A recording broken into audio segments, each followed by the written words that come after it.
Right guys and girls, we continue with Derek's Mark 3 Focus RS big build that we're doing. If you've been following the progress on this particular build, you'll see that we've done all the bits and pieces and showed you the strip down and the block and all that sort of stuff. So if you want to recap on that, just click back and watch the previous videos. But anyway, you've already seen me sort of like presenting out the crank and whatever. Can't remember if I've done the rods or not anyway, but now you can see I've just took them out now. So on the works where it's actually Mike's new snap-on. It's like a Nardo grey, or it could be stealth grey. Let's go stealth grey because it's forward, isn't it? Looks really cool. So he's got himself a new road cab and he's got a worktop on it. So hey, ideal. Thought I'd use it as to take some pictures and do some videos on it, and then I can use that as an assembly bench. Great. Shush show because he doesn't know, right? Anyway, welcome to MJ Performance.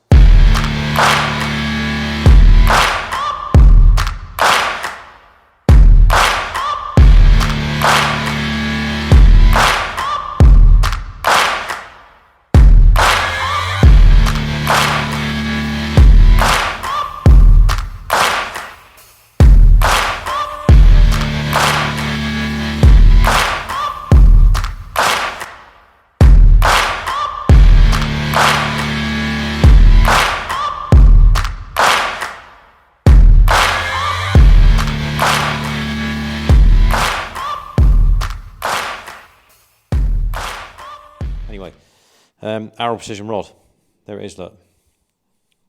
In my opinion, it's the best you can get. It's the engineering that's gone into that.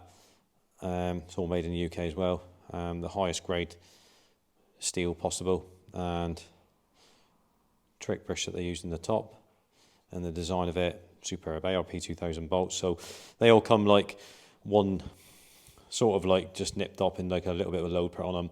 We'll take them out and then they've got to be stretched properly, which we'll show you when we get around to doing that. So that's all your rods. You got your big end bearings there, which in this case will be, what are they? They're the King ones, the XP ones. All right, so we'll be installing them into here, look, on the cap and the rod. Obviously when you install these, for those of you who know, this face here, which is the face that makes contact with the rod and the cap, that goes in dry, and then obviously the lubrication goes on this side, all right, where it's going to make contact with the crank. So anyway, so move along. So he's got the Mala pistons. Don't know if I showed you these before. These are 0.5 oversized, so they're 88mm. Again, this is only my opinion. People might say, oh no, it's this is the best. That's fine, if that's what you think. But I'm just telling you what I think and what I've used in, what I've experienced. So Mala Motorsport pistons, again, in my opinion, one of the very, very best you can get. Obviously, there's your pin, which connects obviously to your piston to the com rod. All right, your gudgeon pin, as we know it. You've got these horrible circlips. These are a right pain to do. I've got a specific little tool that I use, which is here. There's actually a snap-on tool for putting the springs in on rear brake shoes on certain types of car. All right, so that works a treat. All right, so you can't help because obviously you've got to get that in there. So you can't help. You will make a few little marks around here when you're trying to get that circular in. Doesn't matter. But there's no way that you can't do it. It's just the way it is. You've got to get that in, and they're really tough to get in. But that's just part of the procedure of fitting them in. So and then you got your rings, which are all there, which is good with the Mala stuff because they're all like they put them in the one, which is obviously your top ring, and your secondary ring, and you got your oil control ring. So it's all there laid out, which is great. So what I'm going to do is we'll get the rods, the pistons onto the rods, and then once we got these horrible clips on, and then we can start assembling the rings. They've got to be located a certain way on the rings as well, which is, look, which you'll see here, look. So Mala, I always follow all that. You know, some people would just chuck them on, but there's a certain way that they've got to be. You know, if you're looking at a clock, using a clock face, you know, certain positions where they've got to be, opposites and all that sort of stuff, right? So that's what I do. Always follow the correct procedure. I mean, I've done it a few times now, so I don't really need to sort of like look at that, but I always like just have a quick gander, just to remind me, especially if I've not done assembled one for a few months. But yeah, so if we wander over here, look, then you can see on the there's a blocklet which we've gone around. Look, our precision crank is all in. Looks beautiful in the old grabber blue. But yeah, so without further ado, I'm going to crack on and start assembling those pistons on the rods. Catch you in a bit. Right, guys and girls, we continue on Derek's. So as you can see, fast forward a bit, but you can see now I've mated the pistons, the Mala Motorsport pistons to the Arrow Precision rods. All done, 1, 2, 3, 4. If you're thinking about what these marks that I've put on them, so you got A through to H. Basically, that's just to identify them. So not that I would get them mixed up, but I just do it as a precautionary thing. So I know that that's exactly, you know, see they all match together. I mean, you can, you know, what about if you ended up putting that on the wrong way, you know, for whatever reason, but you know, that's not going to happen, but yeah, it could, couldn't it? So I just mark them, identify them, and obviously line them up so that all goes, you know, it marks, they match up, like, you know. So you've got the line on there, and you've got the line on the side there, right? So it's just this is what I do really. Big end bearings are in the caps and on the piston, sorry, on the rod itself. All right. Yeah, those horrible circlips. Yeah, nightmare they are. And then obviously your top compression ring, your lower one, and your oil control rings all in there. And they obviously are lined up to what it tells us there. All right, obviously you've got engine front. So basically, look, I'll just take one over, look, I'll show you. So, so engine front is obviously, you know, this way, look. That's the front of the engine here. So as you can look at it, look, so you've got the, let's put it around the right way, look. So you've got the arrow on the top of the piston, which means points to the front of the engine. So obviously when it's things, that's going to sit in there like that. And then obviously everything all lines up as it should. All right.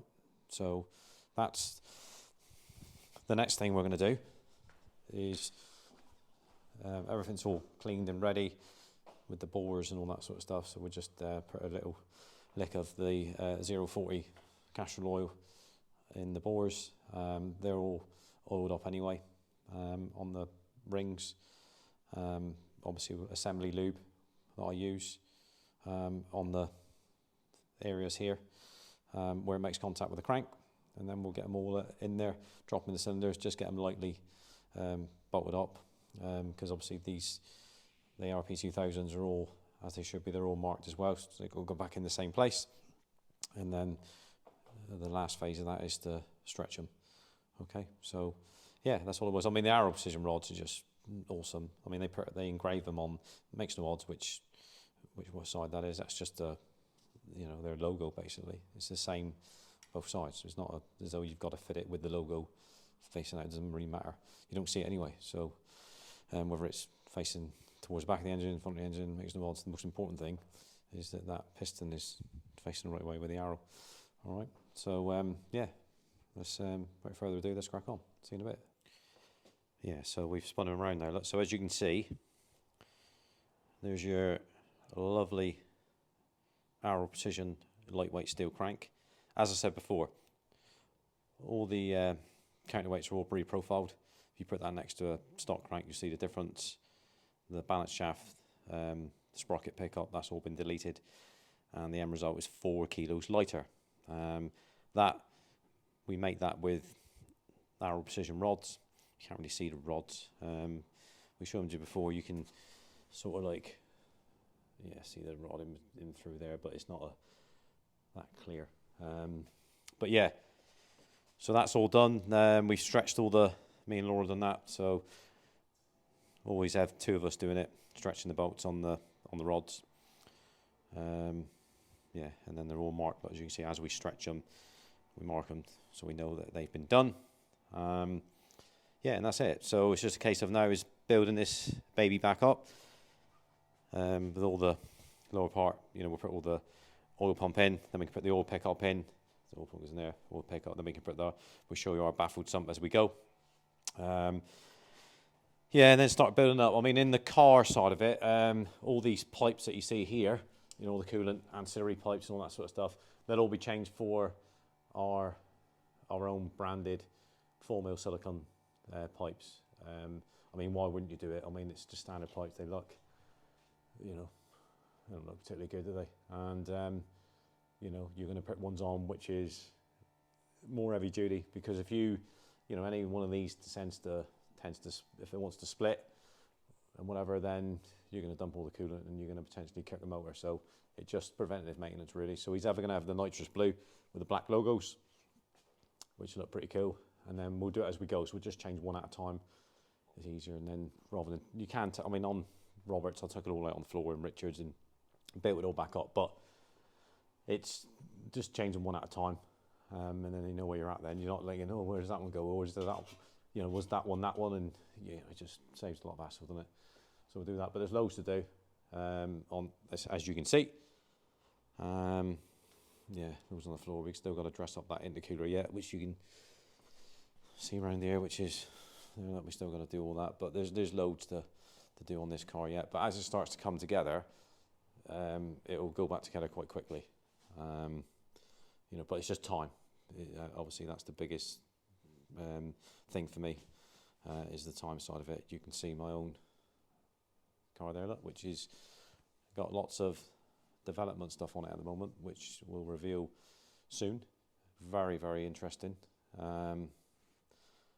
Obviously only to those of you who own a Mark III Focus RS, I suppose, but otherwise in general, yeah, people would be quite interested in what I'm doing on that, but I'll reveal more on that later. It involves Julian at Proform Engineering.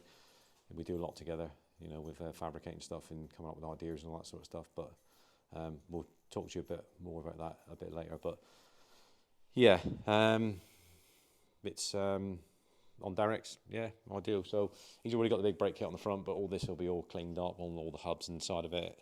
We're going to put some new rotors on the front because he's put some wear on them, new pads and all that sort of stuff. Rear brakes are, you know, he's just got the upgraded discs on the back of that, but he's got I think APEC pads in the back, which is, they're fine. We use that for everyday bread and butter stuff, but on performance stuff, no, we'll get them out and put some DS2500 Frodo ones to match the front. But yes, that's all it was really. Further development work on Phil's, which we're doing. Again, we'll talk to you a bit more about that later. But lots going on. So yeah, to be continued.